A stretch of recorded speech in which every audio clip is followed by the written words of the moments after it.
Muy bien, chicos, ahora vamos a ver en anatomía la siguiente parte del sistema endocrino. Vamos a ver en este caso las glándulas periféricas endocrinas, ¿ok? Glándulas periféricas. La semana pasada hablábamos de las glándulas endocrinas ubicadas en el cerebro. Se habló del hipotálamo, la hipófisis y la glándula pineal, recuerda, quien formaba la melatonina. Pues ahora nos toca hablar acerca de las glándulas periféricas.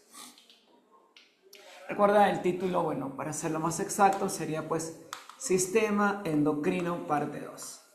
¿Okay? Si queremos un poquito más, darle el título como está en tu separata. Listo. Recordemos que el sistema endocrino está formado por glándulas endocrinas que les van a formar hormonas necesarias pues, para regular las funciones en los órganos. Una glándula endocrina que tenemos hoy día que aprender es en este caso la llamada tiroides. ¿Ok? La glándula tiroides. Y ustedes tienen que recordar que una cosa es cartílago tiroides y otra cosa es glándula tiroides. ¿Ok? En este caso, recuerda, si aquí por ejemplo tenemos en este caso la laringe, recuerda es la laringe, está en este caso este es el cartílago tiroides, ahí está el cartílago tiroides. Recuerda aquí tenemos en este caso al cartílago cricoides. Y aquí está en este caso, recuerda, la epiglotis. Esto recuerda la laringe. Esto que estoy aquí pintando, gente, sería el llamado cartílago tiroides. Pero lo hemos hablado en anatomía. Lo que hoy día se va a hablar en este caso es de la glándula tiroides. ¿Y dónde está la glándula tiroides? Se encuentra por detrás, en este caso, y por debajo del cartílago tiroides. Esto sería la llamada glándula tiroides. Esta es la glándula tiroides. Esa glándula, recuerda que va a recibir acción de dos hormonas. Recuerda, a esta glándula tiroides, en este caso, ¿qué cosa va a liberarse? Recuerda, se va a liberar la TSH de la hipófisis. Recuerda que la hormona estimulante de la hipófisis, llamada hormona estimulante tirotrópica, va a permitir que la tiroides madure para ser funcional. Y también recuerda, requiere átomos de yodo. Una dieta basada en yodo, o sea que tenga yodo en este caso, va a ser útil para que tu glándula tiroides pueda trabajar correctamente. Recuerda que en esta glándula tiroides vamos a encontrar en este caso un grupo de células. Estas células se llaman así, se llaman células foliculares. ¿Y qué es lo que van a hacer las llamadas células foliculares? Recuerda que las células foliculares van a producir en este caso dos hormonas importantes. ¿Qué hormonas producen estas células foliculares gracias a la acción de la TSH, de la TSH y en este caso del yodo? Recuerda, van a formar en este caso la llamada T3 y la T4. Entonces recuerda que la hormona T4 y la T3 van a ser hormonas producidas en la glándula tiroides, pero en sus células llamadas foliculares. ¿Ok? En sus células foliculares. ¿Ok? Recordemos, queridos estudiantes, que estas hormonas, la T3 y la T4, recuerda, son hormonas que van a regular el metabolismo. Recuerda, estas hormonas se encargan de regular el metabolismo. Regulan el metabolismo. O sea, favorecen el metabolismo de los alimentos. ¿Y eso va a qué cosa conllevar? Va a favorecer el crecimiento. Favorece el crecimiento. ¿Qué cosa más favorece? Favorece el desarrollo sexual. Favorece el desarrollo sexual y nervioso en este caso. Entonces son hormonas muy importantes para estimular estos eventos. Será por eso que problemas como el hipotiroidismo o el hipertiroidismo afectan muchísimo a nuestro metabolismo y obviamente van a causar otros daños acompañados a dicha deficiencia. Algo muy importante, estas hormonas, la T3 y la T4, son hiperglicemiantes. Ellas aumentan la glucosa en la sangre, al igual que la hormona de crecimiento. ¿Ok, profesor? Pero aumentar la glucosa en la sangre puede ser perjudicial. Sí, pero recuerda que hay una hormona que está regulando este evento y recuerda, se llama, en este caso, insulina. Así que recuerda, las hormonas tiroideas que regulan el metabolismo son hormonas hiperglicemiantes, ¿ok? No lo olvides, por favor. Sí, listo, están todos trabajando, ¿verdad? Estamos. Pues han ido ya a la clase de Chu, perdón, era esa otra cosa, ¿verdad? Estaba confundiendo.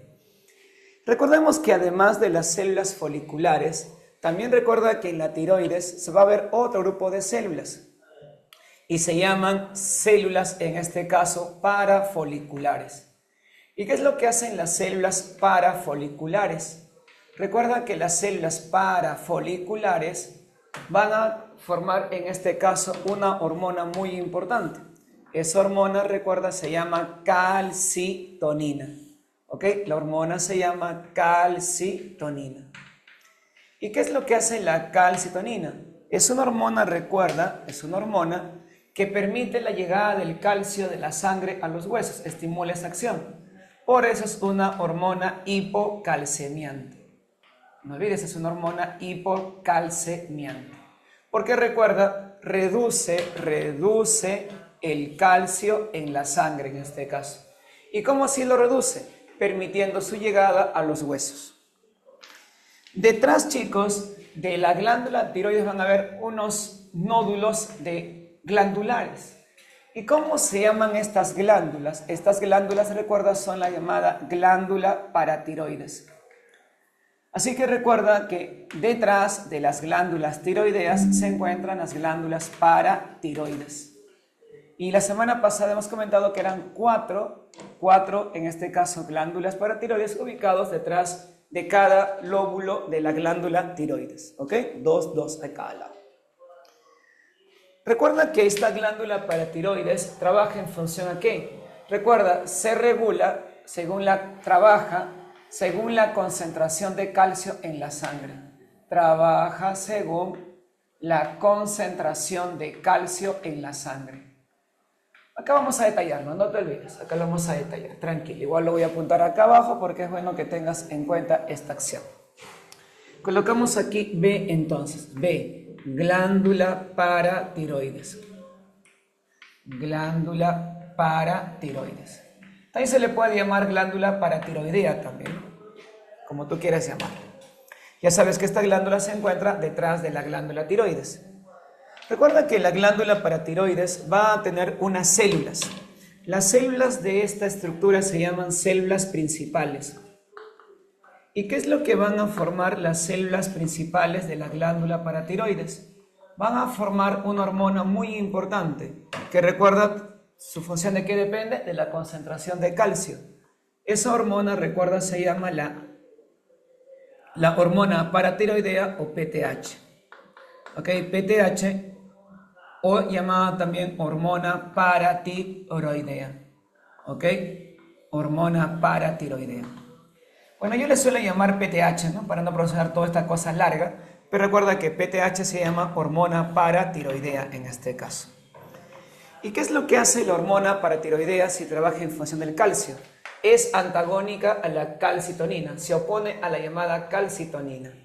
Allá entonces, ¿qué hace ella? Entonces, ella sería una hormona hipercalcemiante. Hipercalcemiante. O sea, ella aumenta el nivel de calcio en la sangre. ¿Ok? Aumenta el calcio en la sangre en este caso. Pero, ¿cómo, profesor? ¿Cómo así aumenta el calcio en la sangre? Número 1, provoca la resorción ósea. Provoca la resorción ósea. Si provoca la resorción ósea, vamos al chat. Quiero que me muestres vivo conmigo. ¿A qué célula ósea activará la paratormona? Si está provocando la resorción ósea, ¿a qué célula estará activando la PTH? Muy bien, José. Ella, recuerda, activa al osteoclasto. Excelente, campeón. Activa al osteoclasto. Ahí tiene que haber obviamente un equilibrio, porque si no puede conllevar a la desmineralización de los huesos. ¿De qué manera también aumenta el calcio en la sangre? Aumenta la absorción del calcio. ¿Dónde? En los intestinos en este caso. Y la reabsorción de calcio, ¿dónde? En los riñones. Recuerda, los intestinos absorben en este caso, y los riñones reabsorben, ¿ok? En los riñones. Pero ¿qué más también hace esta hormona? Favorece el trabajo de la vitamina D. Porque recuerda, la vitamina D, ¿qué es lo que hace? Fija el calcio. Y de esa manera se va a evitar la pérdida de calcio, en este caso, en el cuerpo.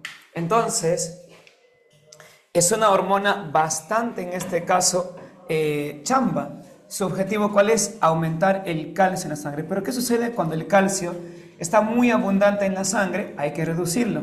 ¿Y quién lo reduce? La calcitonina. Recuerda, permitiendo su llegada a nuestros huesos. Entonces, ahí tenemos entonces la acción de las hormonas tiroideas y de la hormona paratiroidea.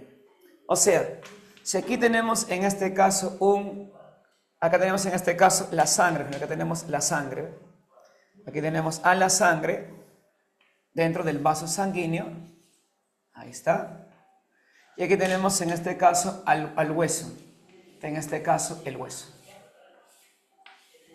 Listo. En este caso, ¿qué es lo que hace? ¿Qué es lo que sucede?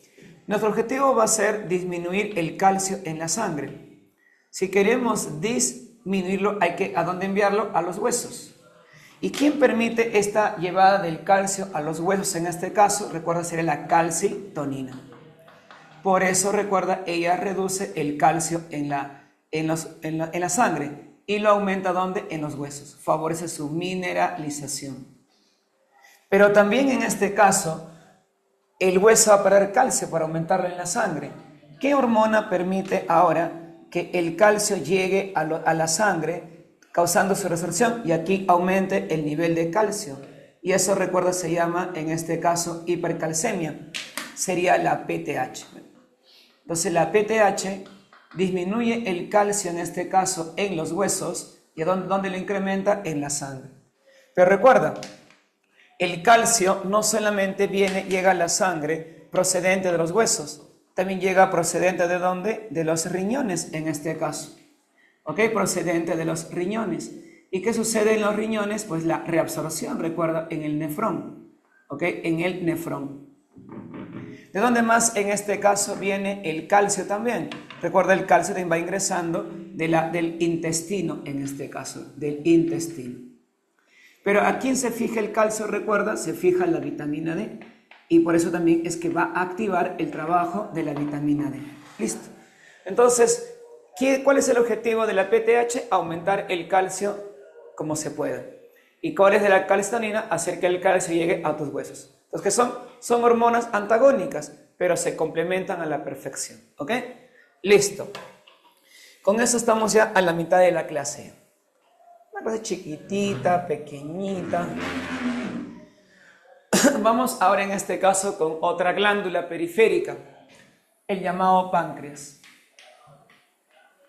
Recuerdo que en clase te comenté que habían 3 glándulas que no estaban bajo el control de la hipófisis.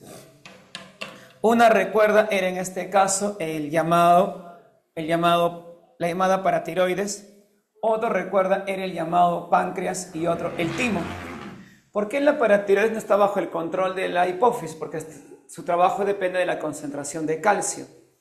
¿Y por qué el páncreas no está bajo el control de la hipófisis? Porque su trabajo depende de la concentración de glucosa en la sangre. En este caso, chicos, aquí tenemos al páncreas. Este es el páncreas. Ahí tenemos en este caso al páncreas.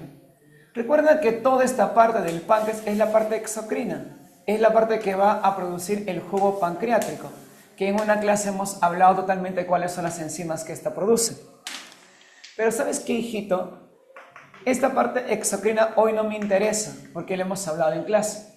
¿Qué es lo que me interesa? Esta pequeña porción con tejido endocrino. ¿Cómo se llama en este caso esta porción endocrina? Recuerda, se llama islotes de Langerhans. Así que recuerda que la porción endocrina del páncreas se llama, recuerda, islotes de Langerhans. Entonces, los islotes de Langerhans en tu páncreas presenta región endocrina. Y recuerda que en estos islotes de Langerhans vamos a encontrar una gama de células. de células especializadas en la formación de hormonas. Por ejemplo, tenemos en este caso a las células alfa, que representan el 20% de los islotes de Langerhans. ¿Qué es lo que hacen ellas? Forman en este caso el llamado glucagón. Ellas sintetizan el glucagón. Recuerda, sintetizan, forman estas hormonas. Y la pregunta es, ¿para qué se forma el glucagón? Recuerda que el glucagón es una hormona hiperglicemiante. Ella aumenta la glucosa en la sangre. ¿Y cuándo lo hace? En tiempo de ayuno, cuando no comes. O sea, va a hacer que tu glucógeno del hígado se degrade. O sea, ¿qué es lo que hace? Favorece la glucogenólisis. Favorece la glucogenólisis. Y de esa manera, recuerda, la glucosa será liberada a la sangre en tiempo de ayuno. ¿Ok? Listo. O sea, acá tenemos otra hormona también de acción hiperglicemiante. También tenemos en este caso, claro, se opone a la insulina, así es. Luego tenemos la célula beta, que representa el 70% del volumen del componente de los islotes. Y estas células van a formar a la llamada insulina.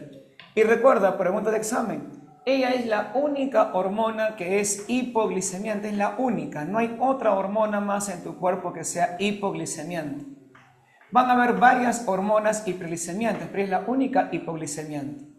¿Qué es lo que hace? ¿Qué es lo que hace? Reduce la glucosa en la sangre. ¿Cómo así? Lleva las glucosas a la célula. ¿Para qué lleva las glucosas a las células? Para usar en la respiración celular. Lleva la glucosa a las células. Y también, en este caso, al hígado y músculo. ¿Para qué? Para almacenarse, en este caso.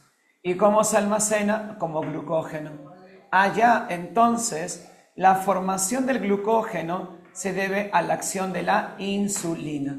No lo olvides. Ojo, ella es la única hormona hipoglicemiante. No lo olvides, por favor. Luego también tenemos unas células llamadas las células delta. Recuerda que las células delta van a formar una hormona, la llamada somatostatina. La somatostatina.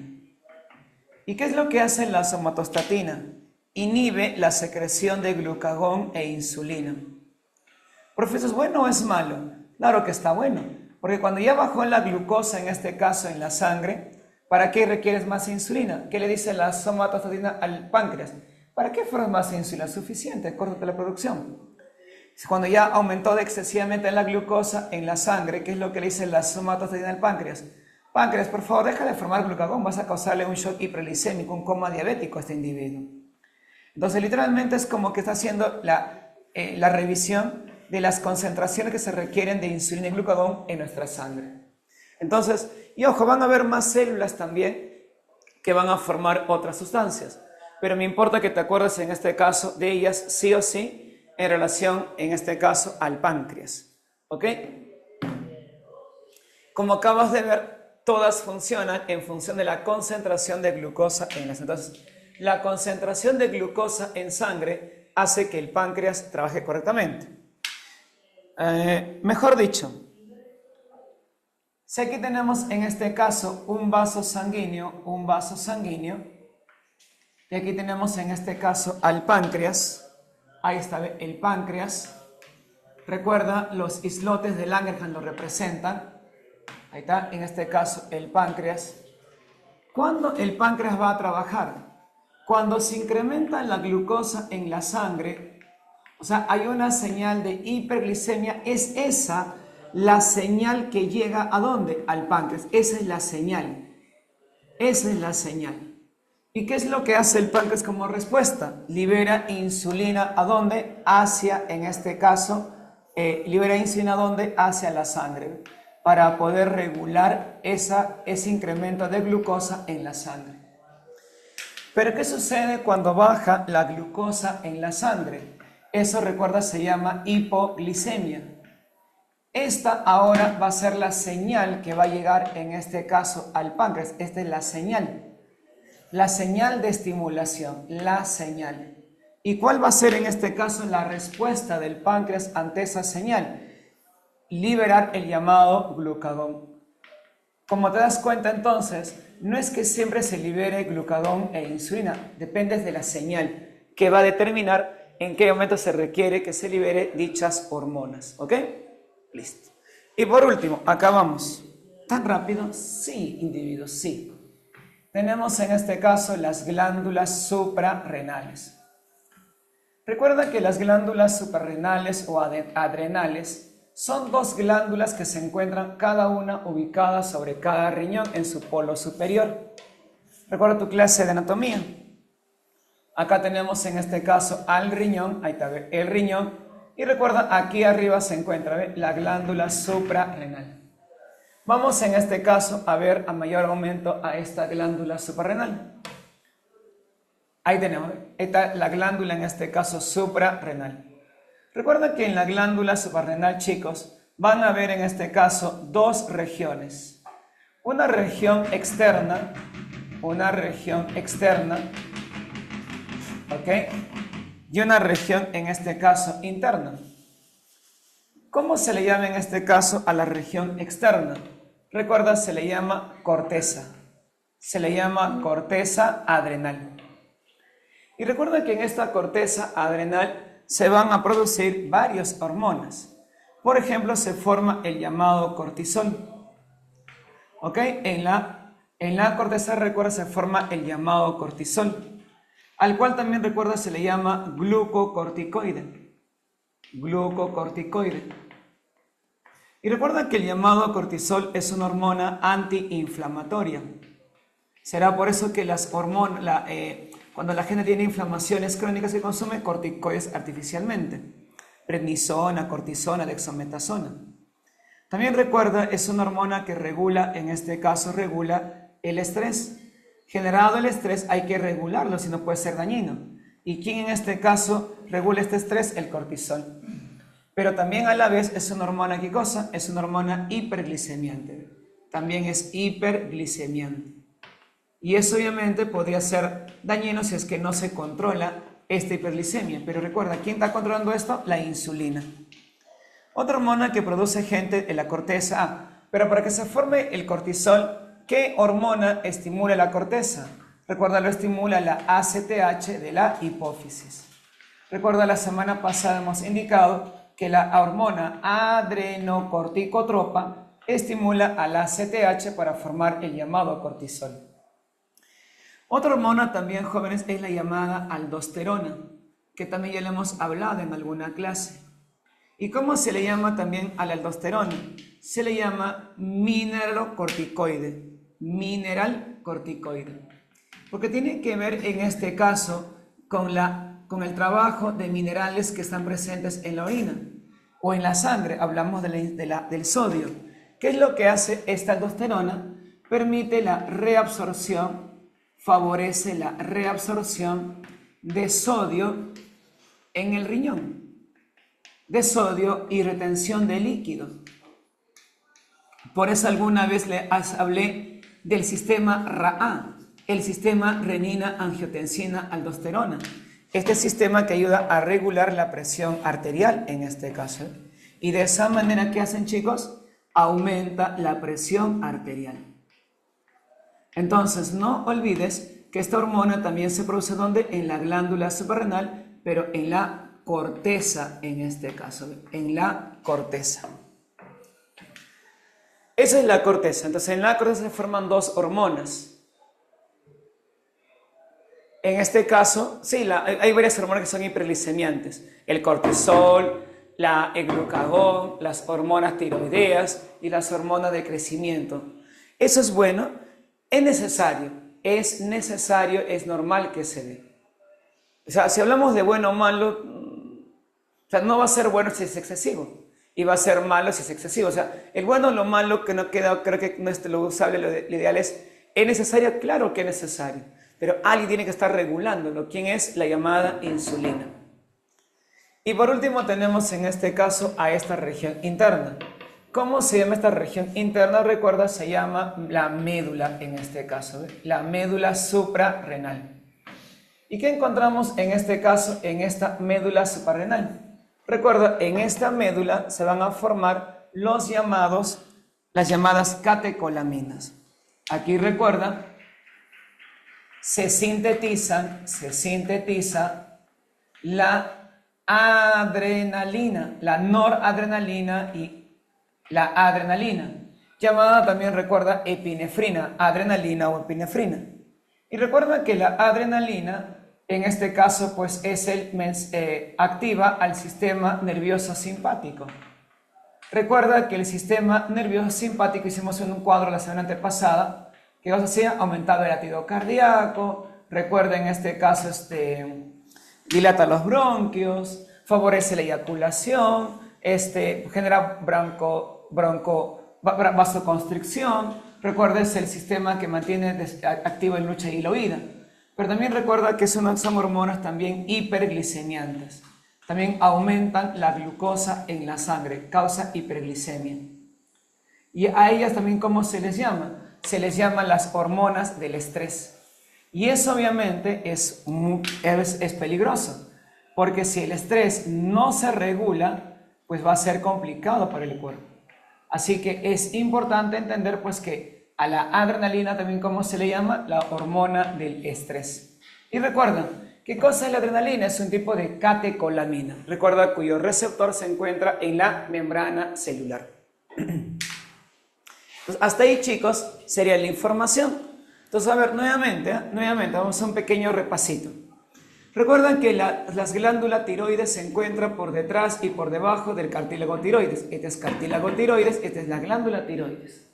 Recuerdan que las glándulas tiroides reciben influencia de la hipófisis mediante la TSH, o la hormona estimulante de tiroides, o la tirotropina, y también de nuestra dieta basada en yodo.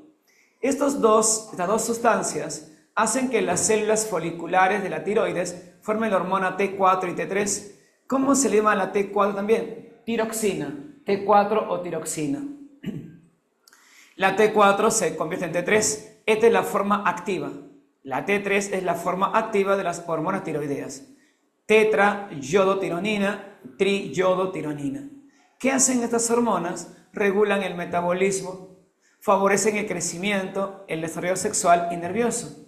Será por eso que cuando las mujeres no consumen yodo en el embarazo adecuadamente, su niño nace con cretinismo congénito, niños con retardo en su crecimiento, retardo mental y quién sabe también infértiles posteriormente. Mientras que las células foliculares forman la T4 y la T3, las células parafoliculares forman la llamada calcitonina o célula C también se le puede llamar. Recuerda que la calcitonina permite que el calcio de la sangre llegue a tus huesos. O sea, ¿qué hace? Disminuye el calcio en la sangre y lo aumenta en los huesos. Por ello se llama hipocalcemiante. Baja el calcio en la sangre. Pero si todo el calcio de la sangre se va a los huesos, sería terrible. Porque el calcio, tú sabes, permite la coagulación, la sinapsis, contracción muscular y cosas más. Eso quiere decir que hay una hormona también que va a decir, hey, tranquilo, tranquilo hueso. Sangre, tranquila, yo voy a encargarme de incrementar en ti tu nivel de calcio. Esa glándula, recuerda, se llama la glándula paratiroides, que recuerda, su trabajo está en función de la concentración de calcio en la sangre. Esta hormona que va a formar la paratiroides se llama PTH, que recuerda es una hormona hipercalcemiante. ¿Qué es lo que hace? Provoca la resorción ósea, activando el osteoclasto. Recuerda, aumenta la absorción de calcio en los intestinos y la reabsorción de calcio en los riñones, en el tubo contorneado distal. Y también favorece el trabajo de la vitamina D, para que así la vitamina D fije el calcio y no se pierda calcio. Ambas hormonas, ¿cómo son? Antagónicas. Ambas hormonas se oponen, pero se complementan. El páncreas, recuerda, es una glándula mixta, tiene una parte exocrina y endocrina. Recuerda que la parte endocrina presenta a los llamados islotes de Langerhans, donde van a haber células que van a formar hormonas en este caso. La célula alfa, que representa el 20%, forma glucagón, que es una hormona hiperglicemiante. Pero ¿cómo aumenta la glucosa en la sangre? Favoreciendo la glucogenólisis, haciendo que el glucógeno se degrade y se libere glucosa a la sangre. ¿Qué hacen las células beta? Que son las más abundantes, forman la insulina, que es la única hormona hipoglicemiante.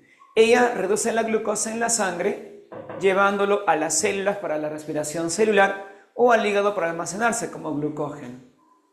También la insulina es una hormona que activa el crecimiento. Por eso las mujeres diabéticas o que tienen diabetes inducida por el embarazo, a veces sus niños suelen nacer grandes, en este caso con macrosomía. Y eso tampoco es nada bueno, porque ese niño, quién sabe, puede tener más riesgo de tener intolerancia a la glucosa, a la insulina al avanzar en edad. Y recuerda que la célula delta forma la somatostatina, que inhibe o regula la secreción de estas dos hormonas desde el páncreas. Entonces ya sabes, el páncreas solamente libera insulina cuando hay incremento de glucosa en la sangre excesivamente. Recuerda que el valor de glucosa en la sangre es de 70 a 110 miligramos por decilitro. Si aumenta más de ello, hay que liberar insulina.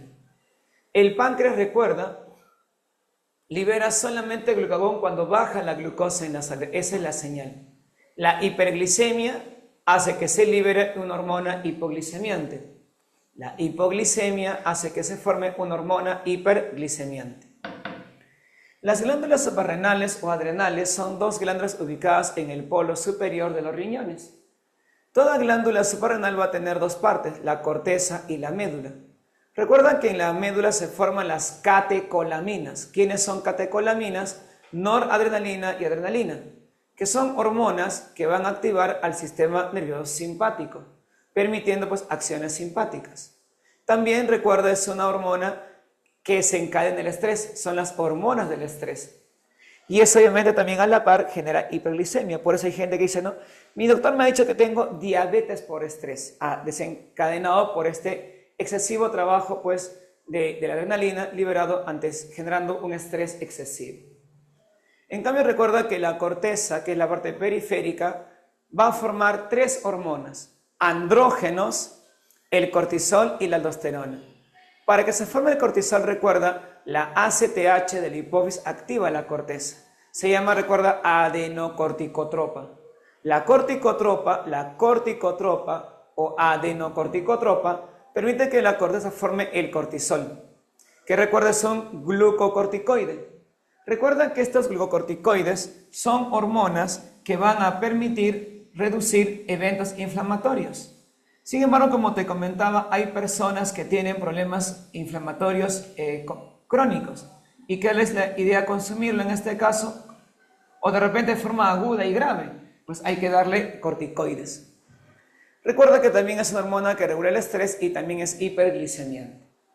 En cambio, recuerda que la aldosterona es una hormona mineral corticoide, porque está asociado con la reabsorción de sodio y retención de líquido en el tubo contorneado distal. ¿Y qué es lo que hace? Aumenta la presión arterial. ¿Ok? Listo. Eso es todo. Vamos a las preguntas, chicos. A ver. ¿Están ahí o se han quedado dormidos, creo? Me han dejado solo hablando. Claro, como está grabado el video, dirán, bueno, pues para qué escuchar la clase. O estoy... ya, ahí está. Muy bien.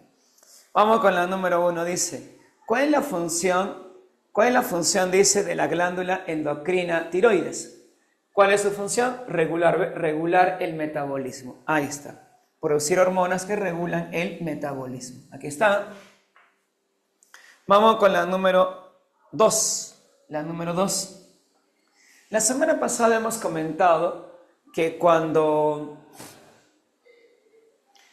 hay una secreción excesiva de hormonas en la sangre y no se requiere, tiene que desencadenarse el feedback negativo. ¿Y qué es feedback negativo? Es reducir la secreción, para reducir la secreción. Pero hay situaciones en las cuales, como la ovulación, la lactancia u otros eventos, donde se requiere que se aumente la secreción. Y eso, recuerda, se llama feedback positivo. Así que recuerda, mientras que el feedback negativo reduce la secreción, el feedback positivo aumenta la secreción. Por ejemplo, cuando la tiroides ya ha producido suficiente T3 y T4, ¿qué le dice a la hipófisis? Ya no me mandes más TSH suficiente. ¿Y qué sucede? Se bloquea la estimulación. Feedback negativo. Hipófisis, por favor, envíame más TSH, requiero formar cantidades adecuadas de T3 y T4. Ok, ahí voy, te mando más TSH.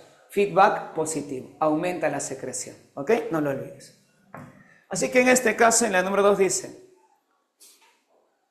¿qué hace la hormona estimulante de la tiroides, la TSH? Permite la síntesis y liberación B de hormonas tiroideas. Sería en este caso 1B. ¿Qué es lo que hace la retroalimentación negativa? Disminuye la secreción de TSH. ¿Y qué hacen las hormonas tiroideas? Recuerda, regulan el metabolismo de nuestro cuerpo. ¿Ve? Ahí está. Así que en la 2 la clave es la B. Vamos con la 3. ¿Cómo se llama esa enfermedad cuando no está presente la PTH? Su disminución de ella, su ausencia de ella, recuerda, un daño en la glándula paratiroides, generando una disminución en la secreción de PTH, se llama tetania. ¿Qué es la tetania? Es una contracción exagerada, anómala, dolorosa en este caso en el tejido muscular. ¿Ok? Tetania. Debido a una hiposecreción de la PTH.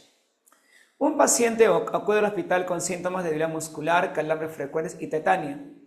Los análisis revelan niveles bajos de calcio en la sangre. Claro, porque no está trabajando adecuadamente ¿quién? La PTH. Entonces, ¿qué diremos? Estos signos sugieren un problema en la glándula que regula el calcio a través de la secreción de hormona paratiroidea. ¿Cuál es la fisiopatología de esto? Una disminución en la secreción de PTH que está generando hipocalcemia. Y como va a haber hipocalcemia ante una baja secreción de PTH, va a causar pues la tetania. ¿Ok? Así que en la 3 la clave también es la B. O sea, las hormonas tienen su rol, su falta va a causar también enfermedades, como la diabetes mellitus, por ejemplo, ante la falta de insulina. 4. Las células delta secretan somatostatina, una hormona que inhibe la liberación de glucosa, de glucagón e insulina. Correcto. Las células delta forman insulina absorbe, célula beta. Falso. ¿Las células delta forman glucagón? Tampoco, esas son las células alfa. Así que aquí la clave solamente es la A en este caso, la A. Vamos con la 5. La insulina ejerce retroalimentación negativa, inhibiendo la liberación de glucosa por el hígado, claro. Porque la insulina más bien lo que hace es formar glucógeno. Va a bloquear más bien la glucogenólisis, o sea, va a evitar que esto suceda. Eso también se llama feedback negativo. O sea, ¿qué le va a decir la insulina al hígado? Hígado, por favor, no degrades glucógeno, tienes que formar glucógeno en tu interior, porque si no vas a causar más hiperglicemia. Verdadero. ¿El glucagón se secreta en respuestas a niveles bajos de glucosa? Sí. ¿Y su liberación es suprimida por la insulina? La insulina suprime la liberación de insulina, no, es el llamada somatostatina en este caso. Es la somatostatina. La somatostatina regula negativamente tanto para glucagón e insulina, claro. Va modulando, recuerda, la secreción de la insulina y glucagón cuando se necesita. 5, la C. Vamos con la 6. En la regulación hormonal del sistema reproductor, el eje hipotálamo hipófisis gónadas desempeña un papel fundamental, dice, las hormonas estimulantes por la hipófisis. Eso lo vimos la semana pasada, la FSH y la LH. La FSH promueve el desarrollo de folículos en los ovarios y espermatogénesis en los testículos, claro que sí. Favorece, recuerda, la gametogénesis. La hormona luteinizante permite la ovulación, claro, en mujeres, y la formación de testosterona en varones, claro que sí. ¿La prolactina es la principal hormona estimulante de la producción de hormonas sexuales? No. La prolactina está asociada, recuerda, con la formación de la leche materna. Hace la lactopoiesis. Nada tiene que ver en este caso con la formación o el desarrollo de hormonas sexuales en las gónadas. Vamos con la pregunta 7. Una pregunta bastante accesible en este caso. La diabetes mellitus, estamos en la 7, chicos, es un trastorno caracterizado por una alteración en la producción o acción de ¿qué? De la insulina, pues. Y si no hay insulina, ¿qué va a pasar? Va a haber un aumento exagerado de ¿qué? De glucosa en la sangre. Y recuerda, ello se llama en este caso hiperglicemia. 7, la A. Y por último tenemos en este caso la pregunta número 8. Vamos con la número 8 en este caso. La 8. ¿Cuál de las siguientes opciones corresponde a una función de la corteza suprarrenal? Corteza. La corteza produce adrenalina y noradrenalina por acción simpática, no, es la médula. La corteza forma insulina, no, la corteza nada tiene que ver con la insulina. Genera hormona de crecimiento, tampoco. Activa melanocitos, tampoco, eso es acción del hipófisis. Pero sí fabrica cortisol y aldosterona, forma cortisol y aldosterona. Cortisol, glucocorticoide, aldosterona, mineral corticoide. 8 la C. Listo. Chicos, por favor, ¿alguna consulta hasta aquí? Me quedan unos minutos, por favor. ¿Alguna consulta, alguna duda, por favor? ¿Qué hormonas son hiperglicemiantes? Acá está Del Piero. Hormonas tiroideas. Hormonas tiroideas. Aquí, ¿ve? Aquí Del Piero. Hormonas tiroideas. Otra que es hiperglicemiante, aquí, ¿ve? Glucagón. Otra, aquí, ¿ve? Adrenalina, en este caso, la adrenalina. Otro, aquí ve el cortisol. Ahí está, ¿ven? Ellas son hiperglicemiantes del Piero. La única, y también la hormona de crecimiento, también la de la hipófisis. Las hormonas que son hipoglicemiantes, la única hormona, es la llamada insulina. ¿Habrá alguna otra consulta, muchachos? ¿Alguna otra consulta? ¿Todo bien? Manifiéstense, por favor. Con esto estamos cerrando la clase de sistema endocrino. La semana que viene, en nuestra última clase, veremos el sistema reproductor. ¿Ok? Igual, va a ser muy útil también que recuerdes estas cosas, porque va de la mano también pues, con las hormonas, recuerda. Hablaremos nuevamente de FSH, LH, testosterona, estrógeno, progesterona. Va a ser una clase un poquito extensa, pero bueno, esperamos que todo pueda fluir adecuadamente. Haremos un resumen del resumen, pues, ¿no? Para que así quede lo puntual, porque sí es muy largo ambos capítulos. Igual, se lo diré en ese PPT en ese drive que agregué a Richard, ahí está el capítulo, se llama función de reproducción. Así que abres ese capítulo, léelo, y está toda esa información para la semana que viene. Listo, ha sido un placer con ustedes trabajar. Ya comenzamos en marzo y ya estamos ya a punto de acabar todo este proceso. Así que nada, pues nos vemos hasta la semana que viene. Cuídense muchísimo. Que tengan buen día.